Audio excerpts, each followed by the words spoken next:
लग्नानंतर होईलच प्रेम या मालिकेच्या आजच्या भागात आपण पाहत असतो की माननी इथे जीवानंदिनीवर ओरडायचं काम करत असते. ती म्हणत असते की इथून पुढं असं काहीही करायचं नाही, मी तुम्हाला शेवटचं सांगते बघा, असं इथे म्हटल्याबरोबर काव्या म्हणत असते, नाही पण नंदिनी ताई तुला मानलं पाहिजे बघ, म्हणजे मी जर त्या जागेवर असते ना, असं इथे म्हटल्याबरोबर मानन म्हणते अजून चढवा त्या दोघांना झाडावर. तेव्हा काव्य म्हणते नाही पण आहो आई बघा ना, म्हणजे तिथे जीवाचा मित्र होताच ना तो इन्स्पेक्टर, काही नसतं झालं त्यांना. तेव्हा मानन म्हणते त्यावेळेस जर ते दोघे नसते आले तर काय करायचं होतं, असं इथे म्हटल्याबरोबर नंदिनी म्हणते हो आई मला कळतोय तुमचा राग वगैरे सगळं काही ठीक आहे, पण सांगा ना मला लहान मुलाच्या जीवाचा प्रश्न होता का नाही? आपल्याच पुढे एक काहीतरी गुन्हा घडतोय आणि आपण त्याकडे कानाडोळा करायचा हे पडतंय का तुम्हाला, असं इथे म्हटल्याबरोबर माननी म्हणते आपण सामान्य माणसं आहोत हे विसरू नका, मी तुम्हाला सांगितलं होतं ना याआधीसुद्धा. तेव्हा इथे जी काही काव्य असते ती म्हणत असते आई तुम्ही शांत व्हा बरं, चिडचिड अजिबात करू नका, हे सगळं काही बाळ ऐकतंय बरं का. आणि बाळ काय म्हणत असेल सांगा बरं, बाळ म्हणत असेल की कसली माझी आई चिडकू आहे, तेव्हा जीवा म्हणतो हो, बाळ म्हणत असेल कसली ही म्हातारी आहे. तेव्हा इथे माननी त्याला बजावते गप्प बसा, तू अजिबात इथे मस्करी अजिबात करायची नाहीस. तेव्हा इथे पार्थ म्हणत असतं बरं ठीक आहे बाबा, सपाट जोक सपाट बरं का, पण खरंच तुमच्या दोघांचं कौतुक करण्यासारखं आहे, म्हणजे त्या मुलांशी काही संबंध नसताना नातं नसताना तुम्ही एवढे मोठं काम केलेलं आहे, खरंच प्राऊड ऑफ यू, असं इथे पार्थ म्हटलेलं असतो. तेव्हा इथे नंदिनी म्हणते पण तो मास्टर नाही सापडला, तो जर सापडला असताना तर बऱ्याच गोष्टी सॉल्व्ह झालेल्या असते, असं इथे म्हटल्याबरोबर जो काही जीवा असतो तो म्हणतो सापडेल. तेव्हा माननी त्याच्याकडे रागानेच बघते. तेव्हा विषय बदलतो बरं का जीवा, तो म्हणत असतो की म्हणजे त्याआधी तू आराम केला पाहिजे, डॉक्टर काय म्हटले कळतंय ना तुला. तेव्हा इथे सगळेजण हुंकारा देत असतात, मात्र नंदिनीच्या डोक्यातून आणखीही तो मास्टर गेलेला नसतो. आता इकडे दुसऱ्या बाजूला नंदिनी खाली किचनमध्ये जाण्यासाठी निघालेली असते. तेव्हा जीवा तिला थांबवतो, म्हणत असं चल वरती बस आणि ह्या गोळ्या आधी घे. तेव्हा नंदिनी म्हणते ऐका ना हो, मी नंतर घेते की एवढी कशाला घाई करताय. तेव्हा जीवा म्हणत असं तुझं नंतर मला चांगलंच माहीत आहे, त्या नंतरला भरपूर अंतर असतं तुझ्या, आत्ताच घ्यायचं, अजिबात मला काही सांगायचं नाही, असं इथे म्हटल्याबरोबर नंदिनी म्हणते तुम्ही काय ऐकणार नाही ना माझं. तेव्हा जीवा म्हणतो या बाबतीत मी अजिबातच ऐकणार नाही, चल घे पटकन, चल गोळी, असं इथे म्हटल्याबरोबर नंदिनी ती गोळी वगैरे घेते. तेव्हा जीवा म्हणतो हो आता खुश. तेव्हा लगेच नंदिनी म्हणते चला आता मी येते, मला खरं तर खूप तयारी करायची, उद्याच्या नाश्त्याची तयारी करायची, त्याचबरोबर डाएटची सुद्धा तयारी करायची आहे आपल्या, असं इथे म्हटल्याबरोबर जीवा म्हणतो एक मिनिट, तुला कोण चावी मारतं ग, दिवसभर हे करायचं ते करायचं, चावी दिलेल्या बाहुलीसारखं घरभर नुसतं फिरत राहतेस. तेव्हा नंदिनी म्हणते कोण काय आहे, तुम्हीच की माझा बाहुला पसारेवाला, असं इथे म्हटल्याबरोबर जीवा म्हणते ऐक ना नंदिनी, अजूनही तो मला दिवस आठवतो जेव्हा तुझा फोन हरवला होता.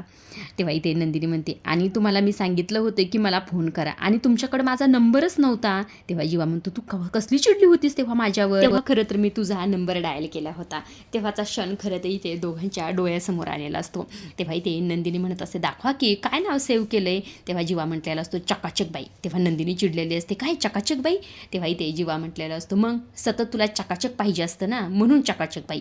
हा क्षण खरं दोघांच्या डोळ्यासमोर आलेला असतो. तेव्हा इथे जीवा म्हणत असतो एक काम करू का नंदिनी, म्हणजे मी आता तुझं बायको किंवा नंदू डार्लिंग असं नाव सेव्ह करू का. तेव्हा इथे नंदिनी म्हणते अजिबात नाही, आपल्या बायकोला बायको किंवा डार्लिंग म्हणून आवाज देणारे खूप असतील, पण तुमच्यासारखं चकाचक बाई म्हणणारं दुसरं कुणी नाही, माझा पसारेवाला मला खूप आवडतो, कसाही असला तरी सुद्धा, असं इथे म्हटल्याबरोबर जीवा म्हणतो काय एक मिनिट, कसाही असला तरी म्हणजे काय म्हणायचंय तुला, जातो आत्ताच्या आत्ता इथून निघून जायचं आणि आपल्या डाएट फूड तू रेडी करायची, हीच तुझी शिक्षा, असं म्हटल्या नंदिनी म्हणते खरं तर तुमच्यासाठी आणि आपल्यासाठी काहीतरी करणं किंवा डाएट फूड रेडी करणं हे माझ्यासाठी शिक्षा कधीच नसणार, ठीक आहे मी येऊ का आता, असं म्हणून जात असते. तेव्हा खरं नंदिनीला परत चक्कर आलेली असते. तेव्हा तिला जीवा सावरतो काय झालं ठीकच ना तू. तेव्हा नंदिनी म्हणते हो हो मी ठीक आहे, नाही काही होत.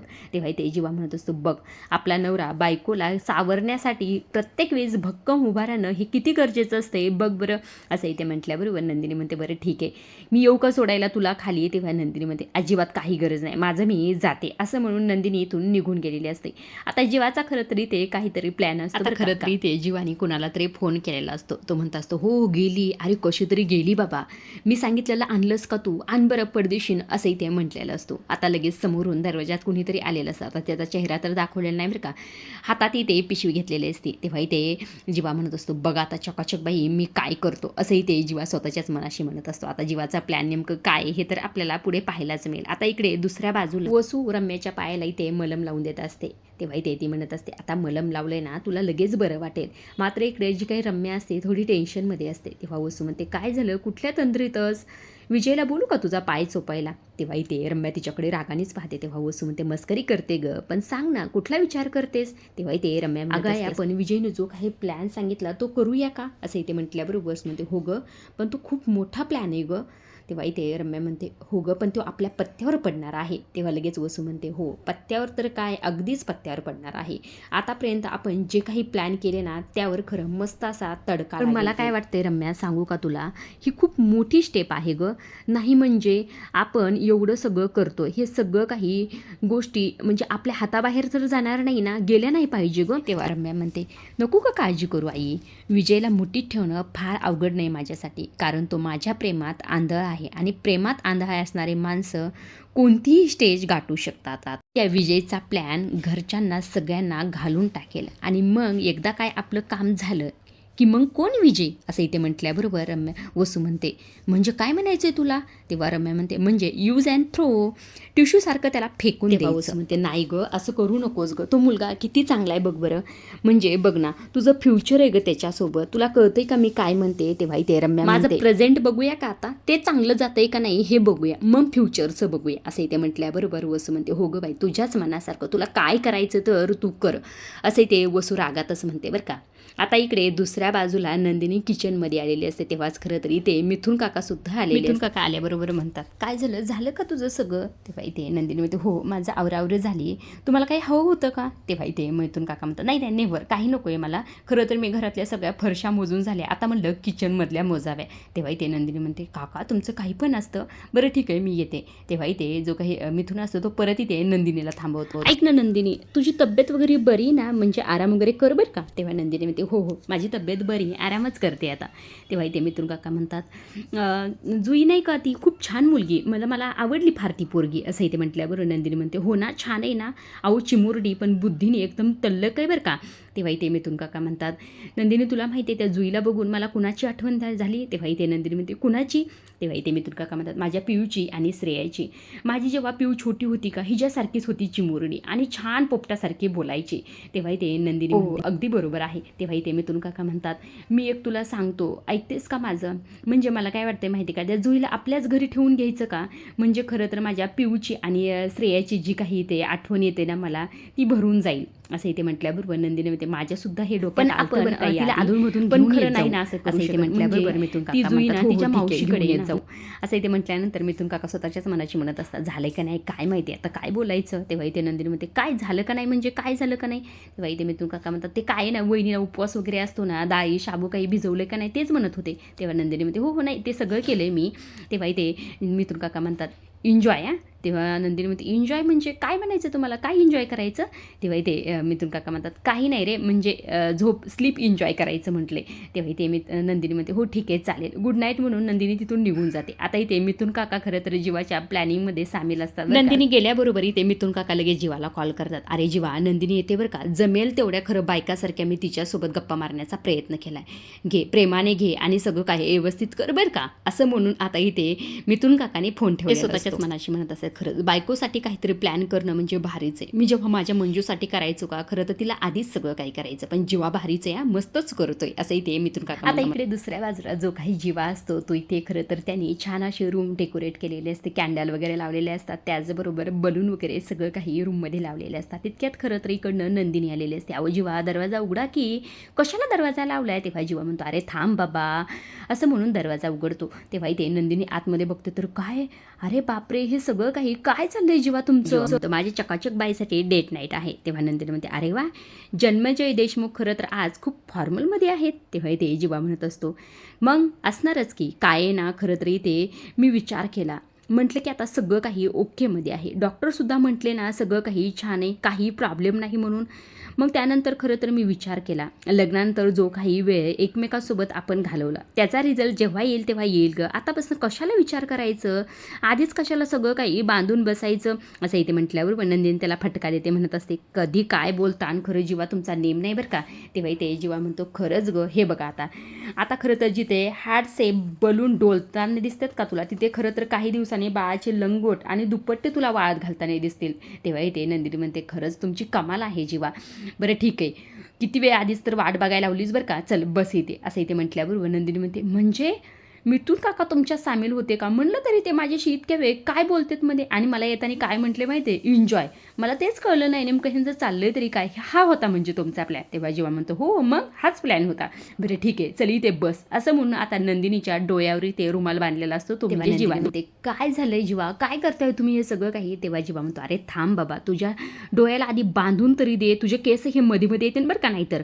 तेव्हा नंदिनी म्हणते आता तरी सांगताय का? तेव्हा लगेच जीवा म्हणतो थांब, काय आहे ना खरं तर चकाचक बाई, तुझ्या नाकाचा शार्पनिक मला चेक करायचा आहे. तेव्हा नंदिनी म्हणते म्हणजे काय म्हणायचं तुम्हाला? तेव्हा लगेच जीवा म्हणतो काय आहे ना खरं तर मी तुझ्या नाकासमोर एक एक वस्तू आणेल आणि तू ती ओळख, आणि त्यातच खरं तर तुझं गिफ्टसुद्धा असेल. तेव्हा नंदिनी म्हणते हो का, अरे बापरे, बरं ठीक आहे द्या की लवकर आणि आवरा पटकन. तेव्हा इथे जीवा म्हणतो ठीक आहे मी आत्ता घेऊन येतो.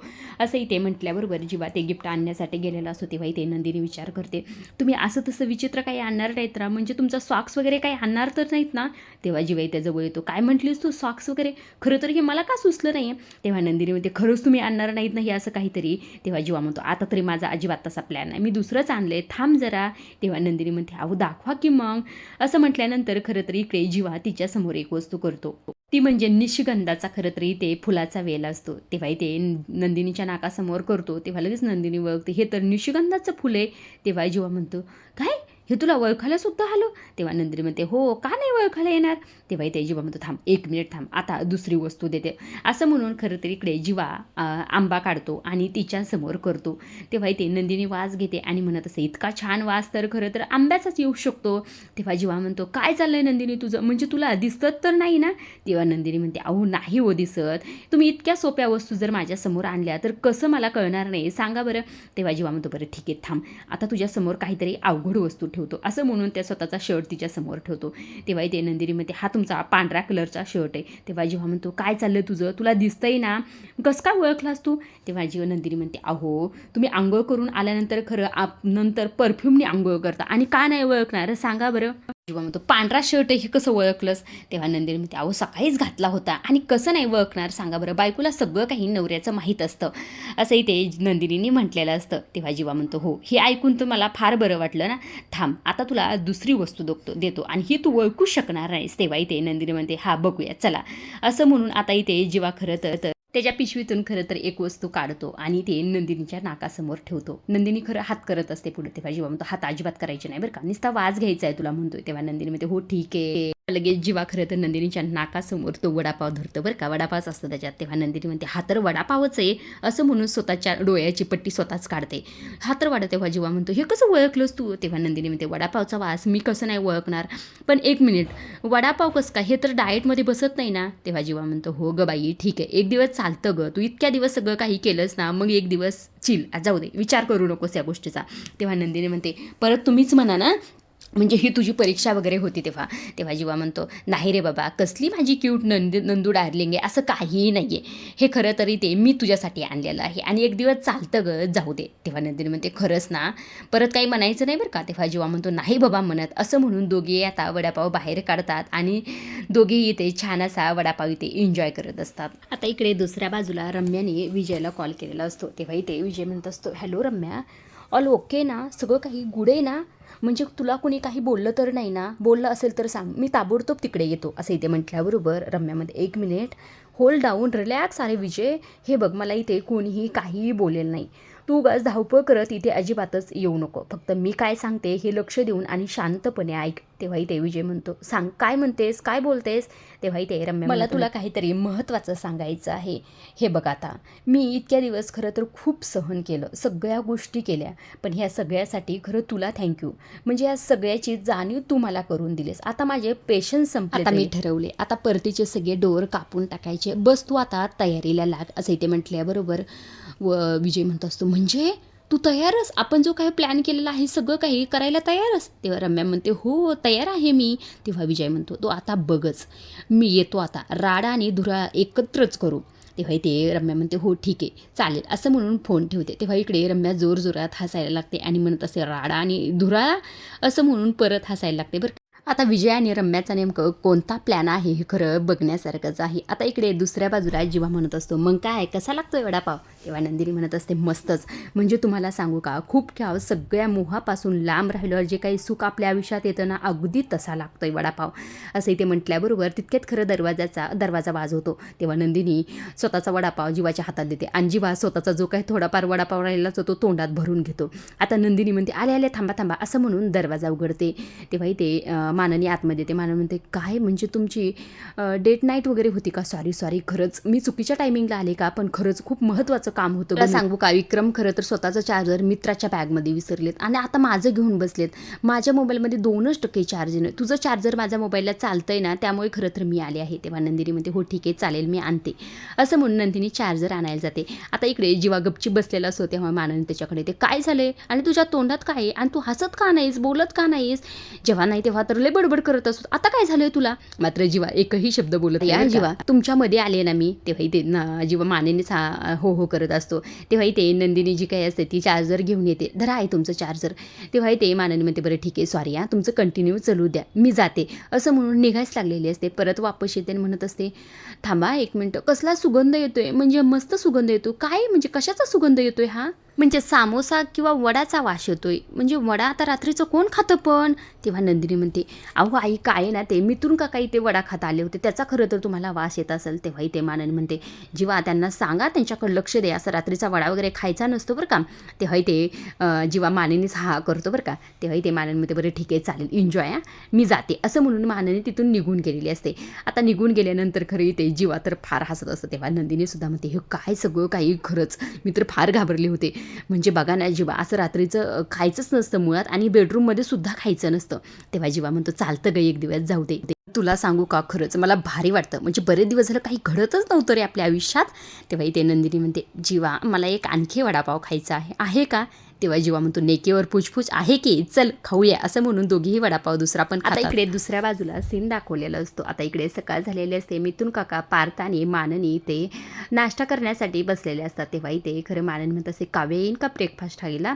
तेव्हा इथे पार्थ म्हणतो, नाही वाटत, कारण की रात्री त्यांनी भरपूर जागरण केलं त्यामुळे आता नाहीत येऊ शकत. तेव्हा इथे माननी म्हणत असते, तिला काळजी घे रे म्हणा, म्हणजे तिने खूपच मनावर घेतला अभ्यास वगैरे. म्हणजे आता प्रेग्नेंट असलं ना, खरं तरी ते पित्त ह्या सगळ्या गोष्टी पाचीला पुंजलेल्या असतात.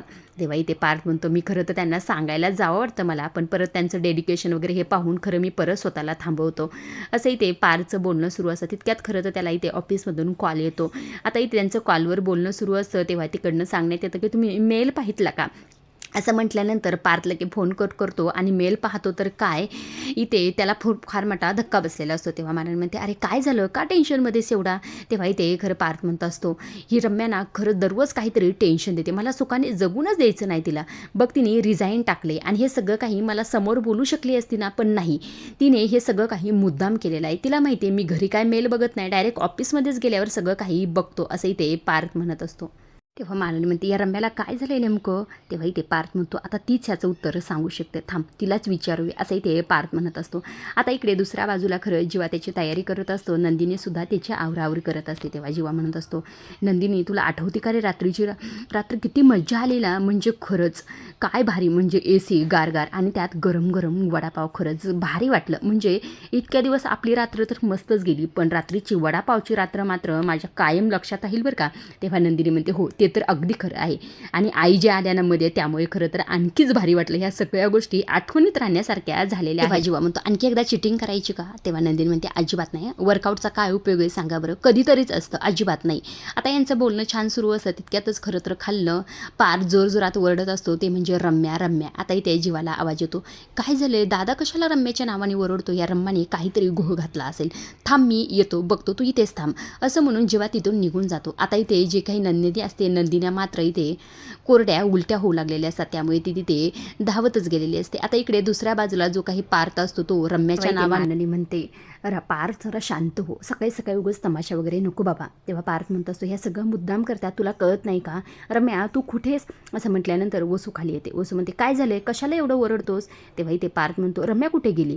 तेव्हा इथे वसू म्हणते मला माहीत नाही, म्हणजे ती सकाळीच बाहेर गेली, पण तिची सकाळी सकाळी तुला कसं काय आठवण झाली? होतं तिने रिझाईन केलंय, असा मेल टाकलाय तिने. तेव्हा इथे वसू म्हणते बरं झालं, तिने हे काम चांगलंच केलं. तेव्हा इथे जीवा म्हणतो कळते का तुला वसू, त्या काय बोलतेस तू? अनप्रोफेशनली वागली आहे ती. तेव्हा इथे पार्थ म्हणतो मग तरी काय, बघ ना, म्हणजे तिला जर रिझाईन करायचंच होतं, तिला एम्प्लॉयसारखं वागायचंच होतं, तर 1 महिन्याचा नोटीस पिरियड तिने सांगायचा ना आधी. मेल करायची काय गरज होती? एकाच घरात राहतो ना आपण, ती सांगू शकली असती ना मला, असं इथे म्हटल्याबरोबर वसू म्हणत कोणत्या तोंडाने सांगेल आणि का सांगेल ती? मला एक सांग पार्थ, या घरामध्ये तिला कधी कुणी नीट वागवलंय का?